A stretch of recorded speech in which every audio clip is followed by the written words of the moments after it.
I never thought switching schools halfway through the year would feel like stepping onto another planet. My old school was normal, average buildings, average people, and average Emma. But here, Hawthorne Academy is the complete opposite. Everything screams wealth, gleaming marble floors, designer uniforms, and cars in the parking lot that would probably cost me more than my dad's annual salary. I clutched my schedule, trying not to trip over my own feet as I made my way to my first class. Of course, everyone was staring, whispering, whispers floated around me like smoke.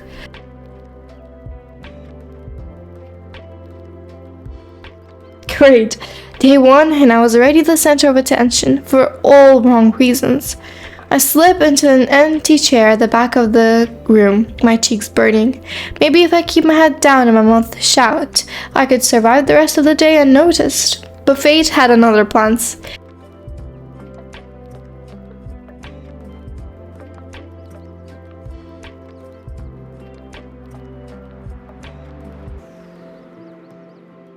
Doors swung open and the atmosphere in the rooms shifted.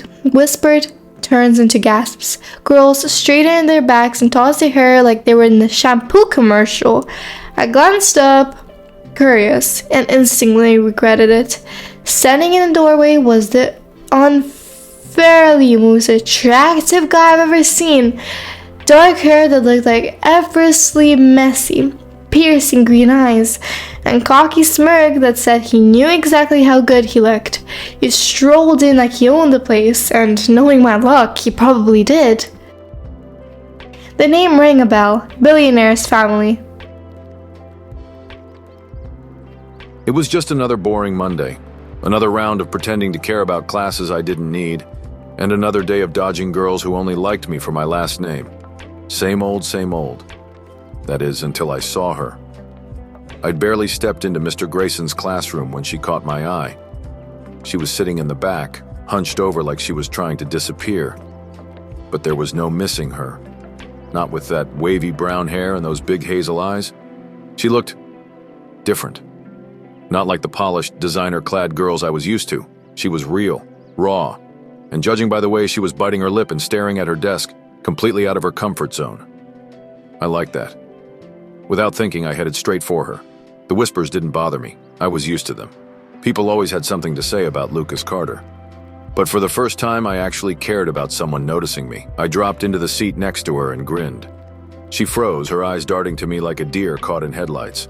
"Hey," I said, leaning closer. "You're new here, right? What's your name?" She blinked at me, her cheeks turning pink. It was adorable. Emma? Emma. Simple, sweet, and now permanently etched into my brain. "Well, Emma, welcome to Hawthorne. You're sitting next to the most popular guy in school. Lucky you." Her eyes narrowed, and for a second I thought she was going to swoon like everyone else did. But then she surprised me. Lucky me? Should I be asking for your autograph or something? I laughed, and for the first time in a long time, it wasn't forced. This girl was different, and I was determined to find out just how different. I don't know what I expected when I transferred to Hawthorne, but having the most popular guy in school sit right next to me on my first day was definitely not it. Lucas Carter was intense. The way he stared at me with that cocky grin of his made me feel like I was under a spotlight. And seriously, lucky you? Who says that? If he thought I was going to fall all over him like the other girls, he was completely wrong. Shouldn't you be sitting with your fan club? Fan club? I like the sound of that. But I think I'll stay right here. Of course, he would. I ignored him and focused on the teacher, who had started explaining some complex algebra formula that went right over my head. My old school hadn't covered this yet, and I felt like I was drowning. I chewed the end of my pen, trying to keep up, when I noticed Lucas leaning towards me. Need help? No, I lied, even though I absolutely did.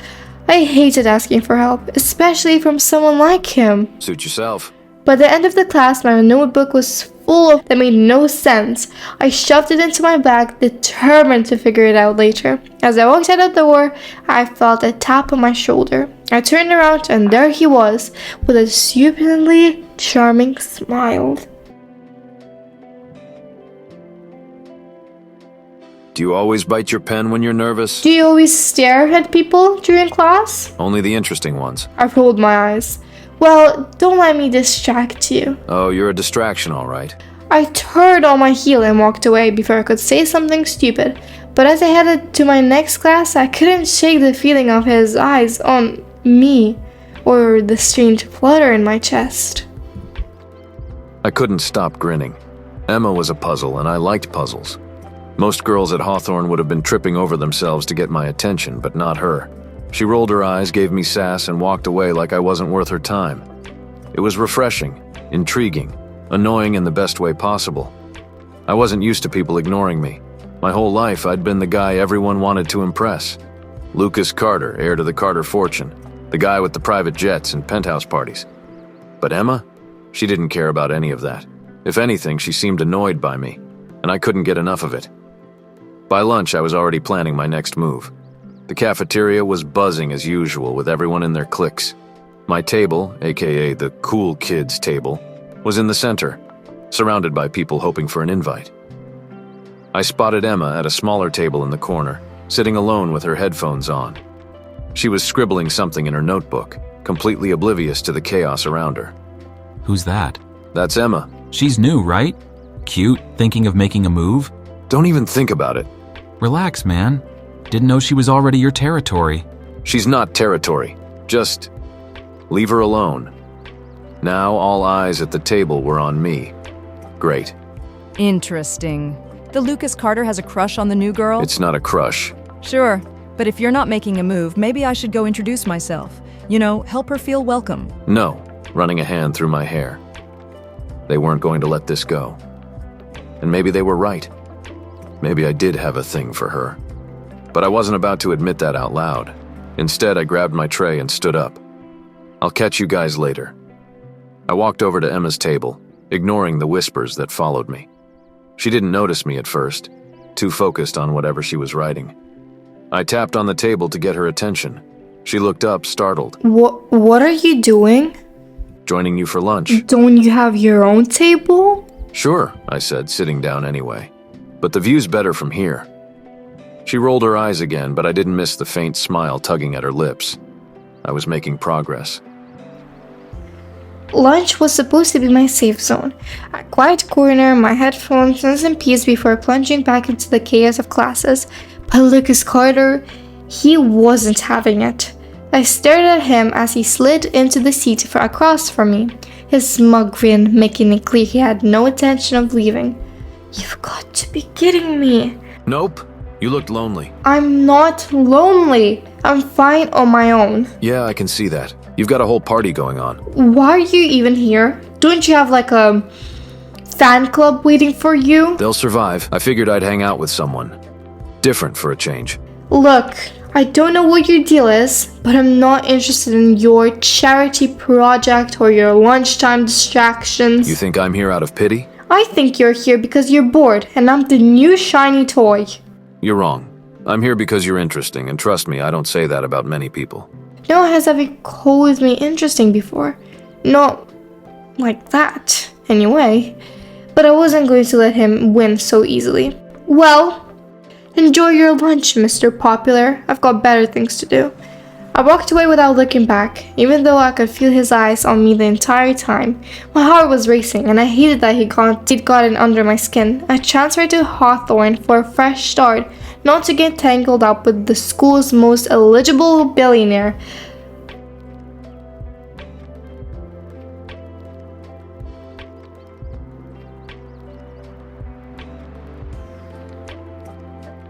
She walked away. Again. Most girls would have stayed. Most girls would have hung on my every word, laughed at my jokes, and jumped at the chance to be seen with me. But Emma? She didn't care about any of that. And damn it, I liked that about her. I sat there for a minute, staring at the empty seat across from me, trying to figure out what it was about her that got under my skin. She wasn't like anyone I'd met before. She didn't care about my money, my reputation, or my carefully curated charm.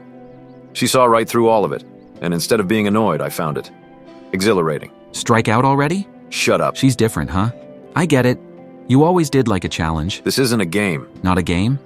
Lucas Carter chasing after a girl who won't give him the time of day? Sounds like a game to me. She's not like the others. Whatever you say, man, just don't forget who you are. You're Lucas Carter. You can have anyone you want. That was the problem. I didn't want anyone. I wanted her.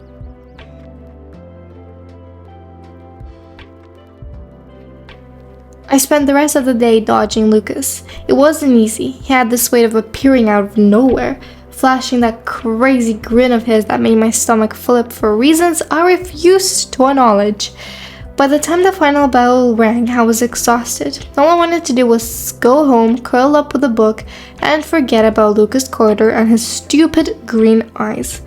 But as I walked towards the school gates, I spotted him leaning casually against a sleek black car that probably cost more than my parents' house. He saw me before I could duck away and his grin widened. Need a ride? Nope. Come on, Emma. Let me make it up to you. Make what up? Being, well, me. I know I come off as cocky, but I'm not a total jerk, I swear. Why are you doing this? Why wouldn't you just leave me alone? Because you're the first person who's ever treated me like I'm not Lucas Carter. You're just you. Part of me wanted to leave, but another part of me said that I should stay. Fine. But if this is a weird billionaire guilt thing, I'm not interested. Deal.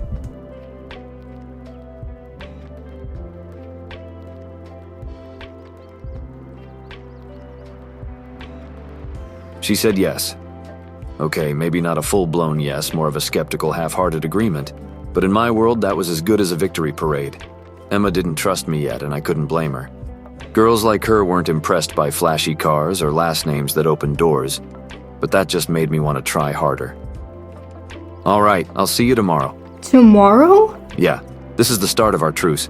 I'm calling it Operation Emma. Operation Emma? Yeah, you know, to get you to tolerate me. Her lips twitched, like she was fighting a smile. That's ridiculous. But effective, I said, winking. See you around, Emma. As I drove off, I couldn't stop replaying the look on her face when I said her name. There was something about her, this mix of sass and vulnerability, that made me want to keep peeling back her layers. I wasn't sure where this was going, but for the first time in a long time, I wasn't thinking about my dad's company or expectations or the million other things that usually weighed me down. I was just thinking about her. Operation Emma? Who was this guy? I couldn't figure Lucas Carter out. He was rich, handsome, and way too confident for his own good. But beneath all that swagger, there was something else, something almost genuine, and I hated how much I was starting to notice it. The next day at school, I tried to keep my head down and focus on all my classes. But Lucas? Oh, no. He wasn't going to make that easy. Morning, lab partner. We are not lab partners? Not yet, but now we are. Did you seriously get the teacher to switch your partner? What can I say? I'm persuasive. Oh, why are you doing this? Operation Emma, remember? Wow, your handwriting is tiny.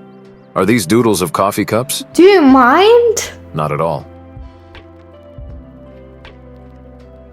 But for the rest of the class, he alternated between being annoyingly charming and surprisingly helpful. And as much as I hated to admit it, he actually knew his chemistry. By the time the bell rang, I was torn between wanting to talk to him and walking away. Step 1 of Operation Emma. Insert myself into her life, check. Step 2, make her smile. And judging by the way her lips twitched every time I cracked a joke in chemistry, I was this close. But it wasn't just about the game anymore. The more I got to know her, the more I realized how smart and funny she was. And the way her eyes lit up when she talked about something she loved. I waited for her by the lockers, leaning against the wall like it was no big deal. Don't you have, like, a mansion to be at? Not until later. So, what's your plan for the afternoon? Homework. And lots of it. Sounds thrilling. What if I told you I had a better idea? I tell you I'm not interested. You don't even know what it is yet. Why are you so determined to spend time with me? Because you make me feel normal, I said quietly. Like I'm just me, not Lucas Carter. billionaire's son or whatever else people see. I'm not your escape, Lucas. I have my own stuff to deal with. And just like that, she walked away again.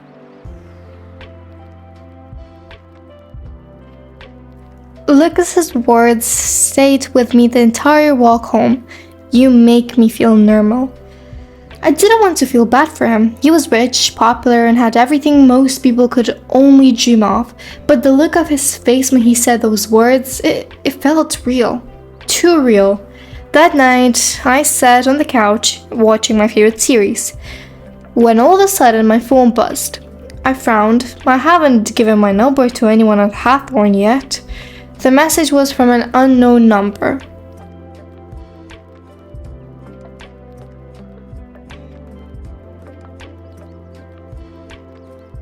I stared at the message, torn between annoyance and curiosity. What was this man up to now?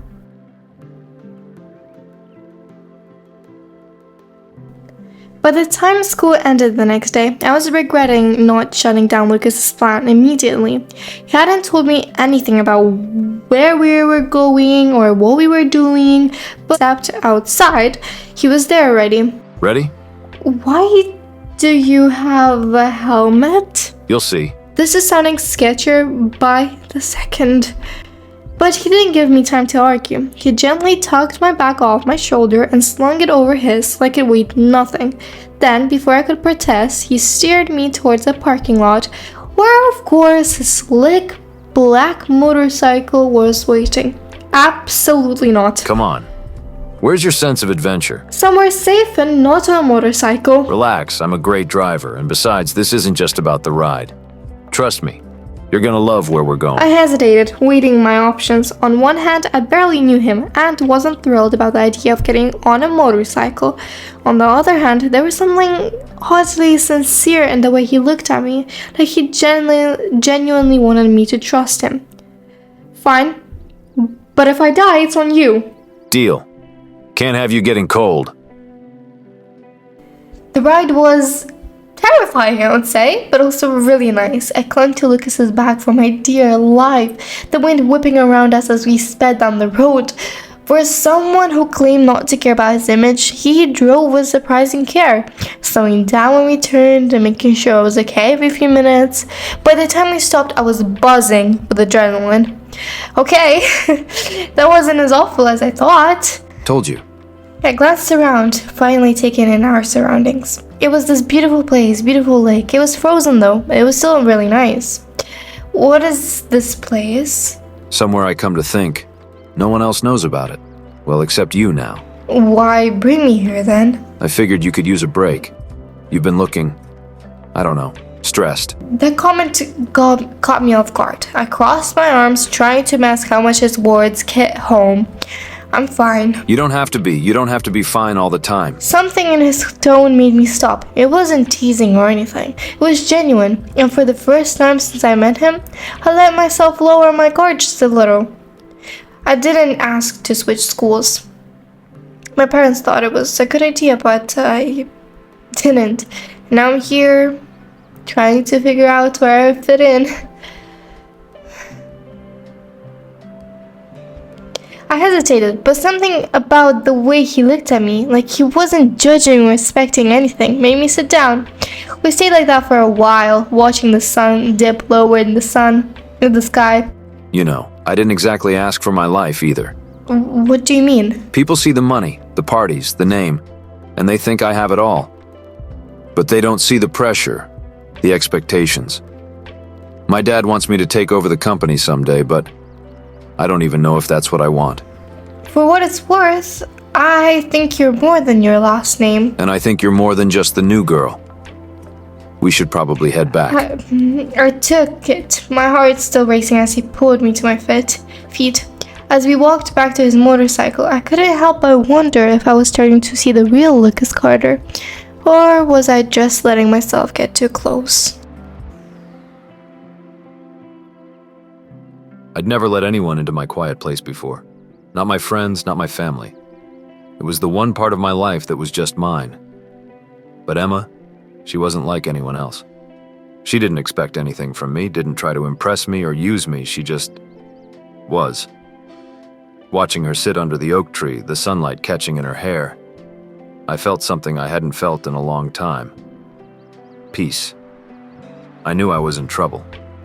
When I dropped her off, she looked at me like she was about to say something, but then she stopped herself. I wanted to ask her what she was thinking, but I didn't want to push. Instead, I just smiled and said, "Same time tomorrow?" Her lips twitched into the faintest smile. We'll see. As she walked inside, I couldn't stop myself from grinning. Operation Emma. Yeah, it was working. But what scared me the most wasn't whether I could win her over. It was how much I already wanted to. It was fine. More than fine, actually. Lucas has this infuriating ability to make me feel like I mattered. Like I wasn't just the awkward new girl trying to figure things out. Spending time with him had become the best part of my day until he ruined it. The moment Lucas' friend Max courted me outside the cheer studio, I knew something was off. Max always seemed harmless enough, with his easy smile and laid-back attitude. But today his expression was darker, like he was hiding a secret that he couldn't wait to share. Hey, Emma. Hi, I'm kind of busy. Wait, I just thought you should know something about Lucas. What about him? Look, I know you're new here, so maybe you don't know how Lucas operates. But he's got this thing he does. Finds a girl, gets her interested, and then moves on the second he's bored. What are you talking about? I'm just saying, don't let him fool you.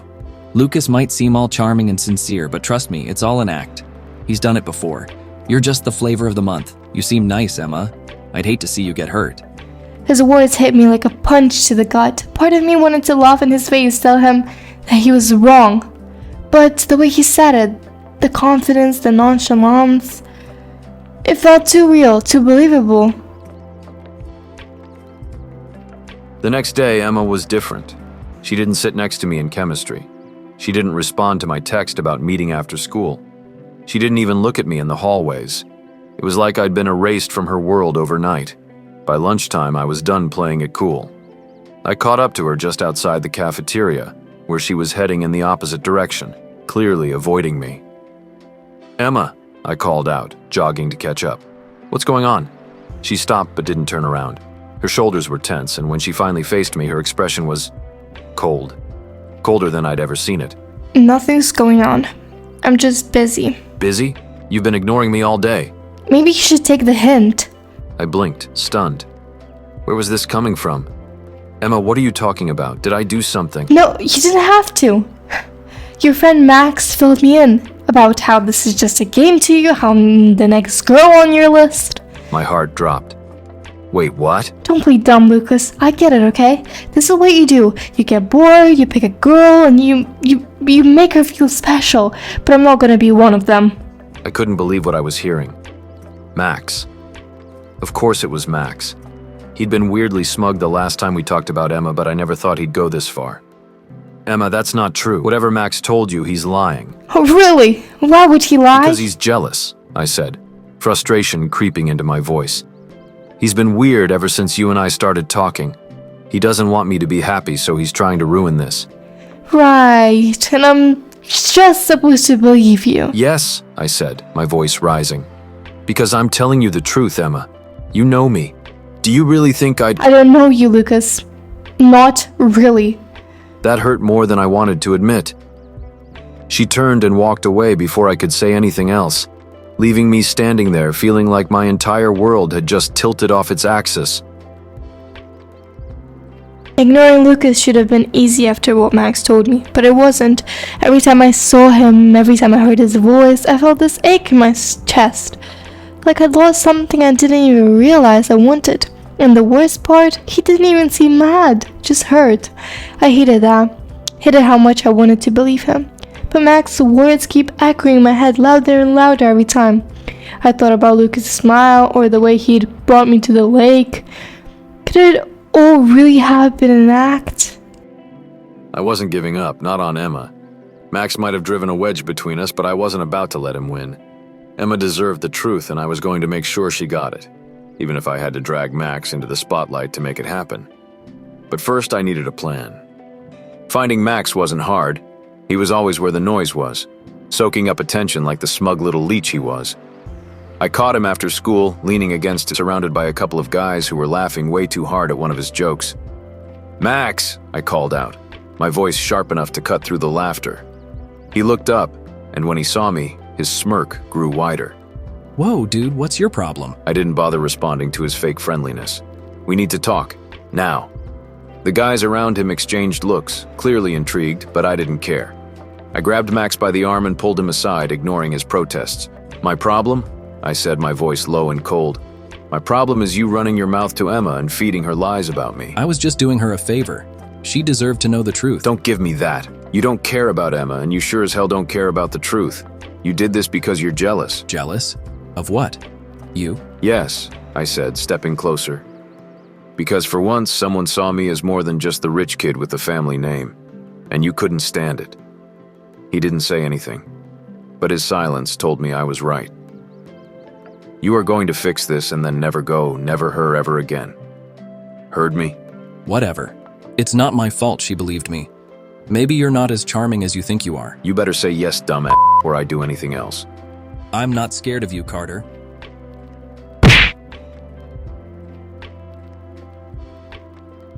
When I saw Max waiting for me outside the library the next day, I felt a pang of annoyance. I didn't want to hear anything else he had to say, especially not about Lucas. Wait, just hear me out, okay?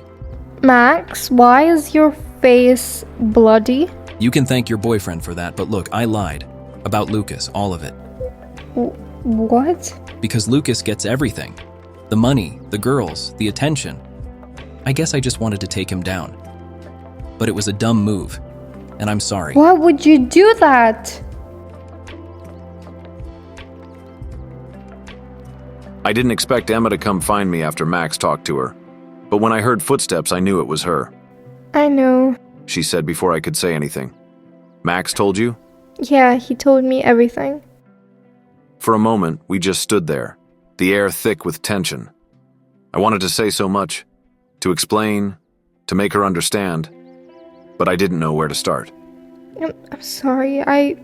For believing him. I should have trusted you, but I was scared. "Scared of what?" I asked. Of this, of how easy it is to like you. I didn't want to get hurt, and when Max said those things, it was easier to believe him than to take a chance "Emma," on you. I said, taking a step closer. "I would never hurt you. I don't care what Max said or what anyone else thinks. You're not just some distraction to me. You're real. And I want this to be real, too." Her eyes met mine, and for a moment I thought she might pull away. But then she took a shaky breath and said, I want that too.